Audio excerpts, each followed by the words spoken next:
prove destructive to your constitution. My fate will teach you this. I die a martyr to my grief for the loss of Augustus. One fatal swoon has cost me my life. Beware of swoons, dear Laura. A frenzy fit is not 1/4 so pernicious. It is an exercise to the body, and if not too violent, is, I dare say, conducive to health in its consequences. Run mad as often as you choose, but do not faint. These were the last words she ever addressed to me. It was her dying advice to her afflicted Laura, who has ever most faithfully adhered to it. After having attended my lamented friend to her early grave, I immediately, though late at night, left the detested village in which she died, and near which had expired my husband and Augustus. I had not walked many yards from it before I was overtaken by a stagecoach, in which I instantly took a place, determined to proceed in it to Edinburgh, where I hoped to find some kind, some pitying friend, who would receive and comfort me in my afflictions. It was so dark when I entered the coach, that I could not distinguish the number of my fellow travellers. I could only perceive that they were many.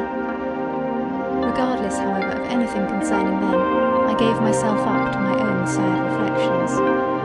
A general silence prevailed, a silence which was by nothing interrupted, but by the loud and repeated snores of one of the party. What an illiterate villain must that man be, thought I to myself. What a total want of delicate refinement must he have, who can thus shock our senses by such a brutal noise. He must, I am certain, be capable of every bad action. There is no crime too black for such a character. Thus reasoned I within myself, and doubtless such were the reflections of my fellow travellers.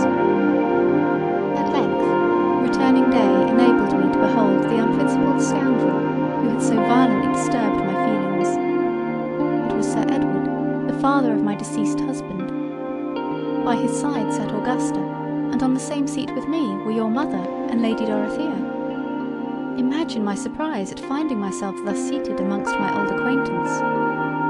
Great as was my astonishment, it was yet increased when, on looking out of windows, I beheld the husband of Philippa, with Philippa by his side on the coach-box, and when on looking behind I beheld Philander and Gustavus in the basket. "Oh heavens!" exclaimed I, "is it possible that I should so unexpectedly be surrounded by my nearest relations and connections?" These words roused the rest of the party, and every eye was directed to the corner in which I sat. "Oh, my Isabel," continued I, throwing myself across Lady Dorothea into her arms, "receive once more to your bosom the unfortunate Laura. Alas, when last we parted in the Vale of Usk, I was happy in being united to the best of Edwards. I had then a father and mother, and had never known misfortunes. But now, deprived of every friend but you—" "What?" interrupted Augusta. "Is my brother dead then? Tell us, I entreat you, what is become of him."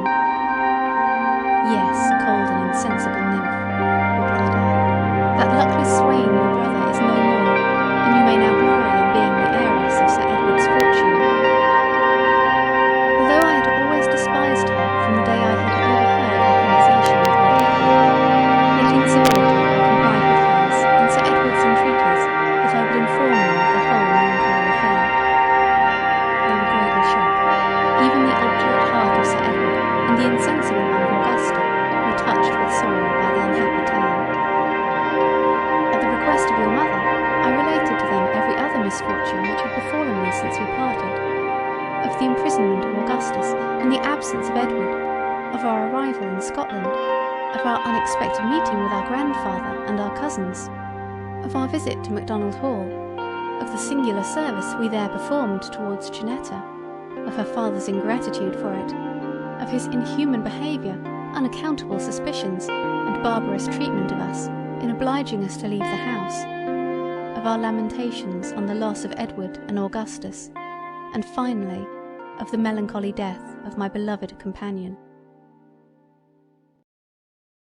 Pity and surprise were strongly depictured in your